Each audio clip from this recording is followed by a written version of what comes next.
medidas de seguridad, se encaminaba a derribar una casa del barrio del Cabanyal. Pero ha ocurrido esto.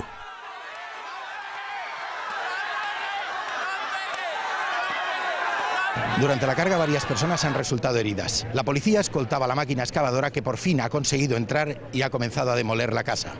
Los enfrentamientos han dejado diversos contusionados y una ambulancia ha acudido al barrio para atender a los heridos, entre los que se encontraba el portavoz de la plataforma Salvem el Cabanyal, Faustino Villora, que ha quedado inconsciente unos minutos. La concejal socialista Carmen Alborg ha lamentado los hechos. A mí me parece que se ha generado una situación de tensión absolutamente innecesaria, donde ha habido unas situaciones también de violencia que desde luego detestamos y nosotros pediremos responsabilidades a quien corresponda. El subdelegado del Gobierno, Luis Felipe Martínez, ha excusado hacer declaraciones sobre la carga.